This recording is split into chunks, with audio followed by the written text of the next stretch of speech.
스가랴 4장 6절로 마지막 절까지 한 절씩 교독합니다. 그가 내게 대답하여 이르되 여호와께서 스룹바벨에게 하신 말씀이 이러하니라. 만군의 여호와께서 말씀하시되 이는 힘으로 되지 아니하며 능력으로 되지 아니하고 오직 나의 영으로 되느니라.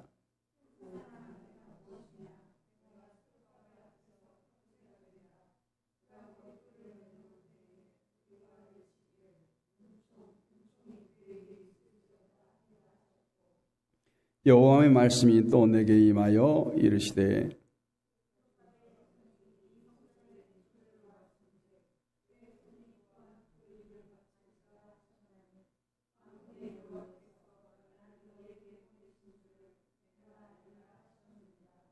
작은 일의 날이라고 멸시하는 자가 누구냐? 사람들이 스룹바벨의 손에 다림줄이 있음을 보고 기뻐하리라. 이 일곱은 온 세상에 두루다니는 여호와의 눈이라 하니라.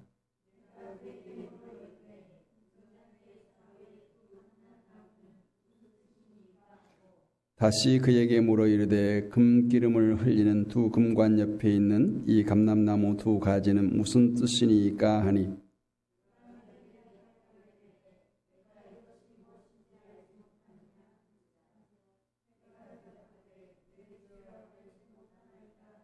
같이 이르되 이는 기름 부음 받은 자 둘이니 온 세상의 주 앞에 서 있는 자니라 하더라. 아멘. 할렐루야. 하나님은 살아계십니다. 하나님은 성경에 보니까 여러 가지 표현들이 있는데 졸지도 아니하시고 주무시지도 아니하시고 지금까지도 일하셨고 지금도 일하시고 또 앞으로도 계속해서 일하실 하나님이십니다. 그런데 우리가 신앙인들조차도 늘 생각하는 것이 뭐냐? 하나님께서 할 일이 따로 있고 내가 할 일이 따로 있다라는 이런 잘못된 생각입니다. 오늘 분명히 9절 보면 스룹바벨의 손이 이 성전의 기초를 놓았은즉 그의 손이 또한 그 일을 마치리라 하셨나니 만군의 여호와께서 나를 너에게 보내신 줄을 내가 알리라. 이 일을 시작하게 하신 하나님께서 이 일을 끝마치게 하신다. 이 말씀은 시작하신 이도 하나님이시요 끝내신 이도 하나님이시라는 거죠. 그런데 그렇게 열심히 우리가 하나님이 하실 일은 하나님이 하고 내가 할 일은 내가 해야지 하고 열심히 이 일을 하고 살아갑니다. 그런데 그렇게 열심히 하면 할수록 문제들은 더 크게 우리에게 다가오는 거예요. 그래서 인생의 무게라는 큰 산, 홍해라고 하는 큰 강, 여리고라고 하는 엄청난 성이 열심히 달려가는 우리 앞에 가로막고 방해물로 다가오고 우리의 삶을 짓누르고 힘들게 합니다. 사랑하는 여러분, 모든 일은 전능하신 하나님께서 책임져 주실 줄로 믿고 송두리째 맡기시기를 원합니다. 본문은 스가랴 선지자의 5번째 환상이에요. 그 내용은 성전을 재건할 주체로서 여호수아와 함께 당시 유대의 총독이었던 스룹바벨을 격려한, 위로한 그런 말씀입니다. 이스라엘 민족들이 하나님 앞에 범죄함으로 바벨론의 포로가 되어 잡혀갔습니다. 그리고 이스라엘 민족이 고대하던 대로 하나님께서 또 긍휼을 베푸셔서 그 포로에서 해방이 되고 이제 본국에 돌아가 아름다운 성전을 재건하는 기적적 체험을 하게 됩니다. 그런데 스룹바벨을 중심해서 먼저 1차 포로 귀환에 5만 명 정도가 고국으로 돌아왔어요. 근데 그들은 포로에서 풀려나면 좋은 일들이 많을 줄 알았는데 막상 돌아와 보니까 그들이 가진 꿈과 희망은 산산조각이 났어요. 현실이 그렇지 않았다. 이 말을. 왜 그런가? 5만 명이 갑작스레 황폐해진 이스라엘 땅에 도착해 보니까 당장의 성전은 건축은 둘째치고 의식주 문제가 큰 문제로 봉착한 거예요. 그 많은 사람이 갑자기 무엇을 먹고 어디에 거주해야 되는가? 그들이 성전을 재건할 목적으로 왔지만 그중에 대다수의 사람들은 당장 성전을 짓는 것보다 우리가 기거할 집을 짓고 우리가 먹을 것을 해결한 의식주를 해결해야 하는 것이 먼저라고 주장하면서 점점 내분이 생기게 된 거죠. 뿐만 아니라 그곳에는 포로로 끌려가지 않았던 이스라엘 사람들도 섞여 있어요. 그들은 이미 다른 나라 사람들과 이방 결혼을 해서 그들 사이에 낳은 사람들이 이스라엘 민족이 짓고자 하는 그 예루살렘 성전을 재건하는 일을 방해하고 있는 거예요. 그래서 그 방해 때문에 그만 15년이 넘도록 성전 건축이 멈추어져 있던 상태예요. 이스라엘 민족들은 좌절과 절망에 사로잡힐 수밖에 없었습니다. 정말 바벨론의 포로로부터 돌아오면 이전에 이스라엘이 누렸던 그 부귀영화를 누릴 줄 알았건만 와서 보니 그렇지 않았다라는 거예요. 70년이 넘도록 바벨론의 포로 생활에서 너무너무 힘들었다. 그들이 수고한 대가는 아무것도 없었어요. 그런데 막상 돌아와서 보니까 희망보다는 절망이 저들을 덮친 거죠. 그때 하나님께서 오늘 스가랴 선지자를 통해서 새로운 희망의 메시지를 보내주는데 그 메시지가 큰 산아 내가 무엇이냐 내가 스룹바벨 앞에서 평지가 되리라. 할렐루야. 여러분 이 말씀이 어떤 말씀 같아요? 큰 산아 내가 무엇이냐 내가 스룹바벨 앞에서 평지가 될지라. 이 말씀은 당시 절망 중에 빠졌던 이스라엘 민족에게 큰 희망의 메시지였어요. 깊은 쓰임 가운데 있는 스룹바벨에게 천사를 통해서 환상을 보여주게 되는데 오늘 순금 등잔 때와 두 감람나무를 보여주었어요. 자신들의 문제에 사로잡혀 있는 많은 사람들에게 오늘 스룹바벨조차도 눈이 어두워져서 이것을 알지 못한다라고 말합니다. 그것은 성소 안의 기구와 끊이지 않는 기름을 상징한 것으로 이 의미는 성전 건축이 힘으로 되지 않고 능력으로 되지 않고 오직 하나님의 영으로 된다는 말씀을 오늘 전해 듣게 되죠. 큰 산아 내가 무엇이냐 스룹바벨 앞에서 평지가 되리라. 그리고 그가 성전의 기초를 놓았은즉 또한 마칠 것이라 이런 말씀을 해줍니다. 그리고 그 말씀대로 4년 후에 성전은 완공되고 성전 건축까지 합하여 70년 만에 돌아오리라고 한 그 땅에서 70년 만에 포로 귀환과 성전 건축이라고 하는 엄청난 기적을 맛보게 됩니다. 우리 다 한번 따라서 합시다. 큰 산아 내가 무엇이냐 내가 스룹바벨 앞에서 평지가 되리라. 이 말씀은 옛날 옛적 스가랴 선지자 시대에 국한된 말씀인가? 지금을 사는 우리에게 어떤 교훈을 주는가? 오늘 이 말씀을 통해서 은혜를 나누고자 합니다. 큰 산아 평지가 될지라. 여러분 앞에 큰 산이 무엇입니까? 여러분 앞에 놓여 있는 내 힘으로 도저히 해결되지 않는 내 힘으로 감당되지 않는 그 큰 산이 무엇입니까?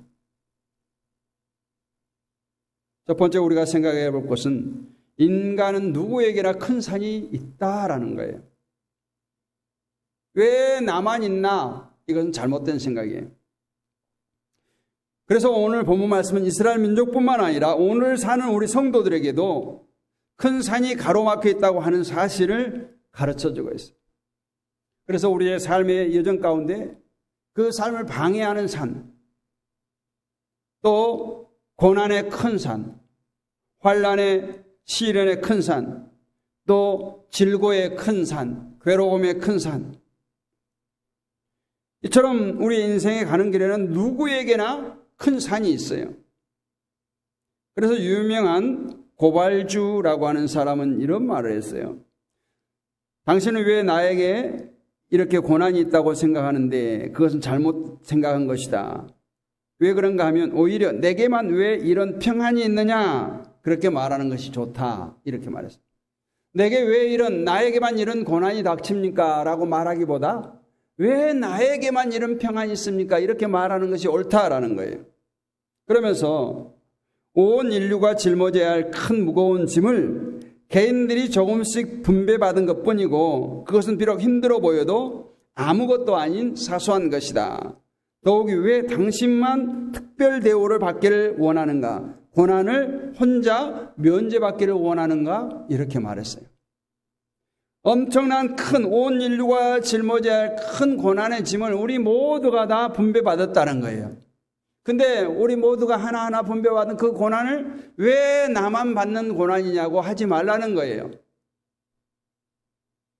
일리가 있는 말 아니에요? 여러분, 성경의 인물들을 만나보면 축복만 받은 거 아니잖아요. 항상 그들이 고난을 겪어요. 또한 인생의 성공자들, 우리가 흔히 성공했다고 하는 그 사람들도 보면은 그 성공의 과정 가운데 엄청난 고난과 시련을 겪습니다. 실패를 겪어요. 그래서 그런 고난의 삶을, 고난의 파도를 잘 넘은 사람들이 성공자로 남아있는 것이죠.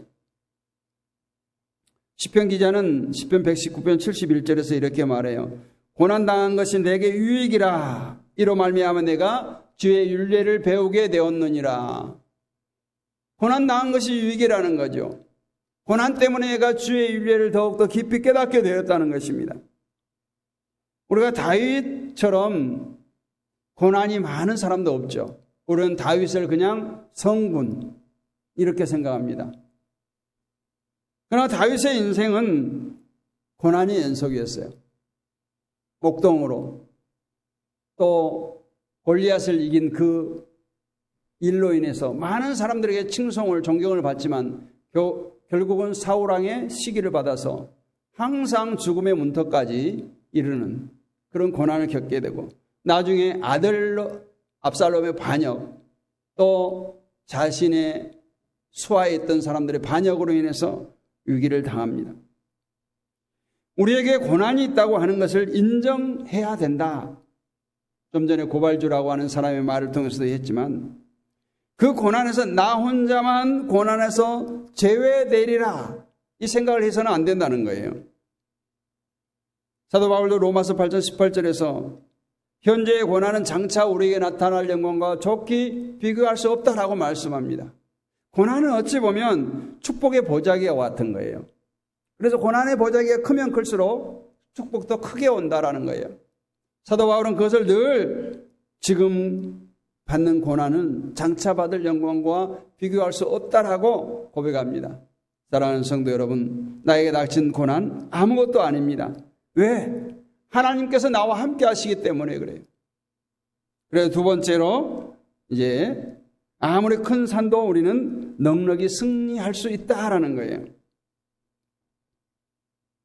우리가 핸드폰을 보면 좋아하는 숫자들이 있죠. 퀴즈 하나 낼게요. 이삿짐센터 숫자 뭐 많이 쓰나요? 2424나 그것도 다 바닥나니까 2244나 아니면 뭐 퀵은 빨리빨리나. 자, 산악인들이 많이 쓰는 전화번호는 숫자는 뭘까요? 산악인. 그럼 목사님들이 많이 쓰는 숫자는 뭘까요? 1691이나 0691이나. 산악인들은 8848을 많이 쓴대요. 8848. 왜 그럴까요? 세계 지붕이라고 하는 히말라야 에베레스트가 8848m이기 때문에 그들은 언젠가, 지금은 뒷동산에서 내가 열심히 산을 오르내리지만 내가 언젠가는 한번 세계의 지붕인 히말라야 에베레스트 산을 정복해 보리라. 그래서 유명한 산악인들은 전화번호를 8848을 많이 쓴다는 거예요. 그러나 우리는 아무리 높은 산이라도 우리 믿음의 사람들은 넉넉히 승리할 수 있는 게 하나님의 약속의 말씀이 있기 때문에 그렇습니다. 하나님은 우리를 너무나 사랑하시기 때문에 독생자 외아들을 보내셔서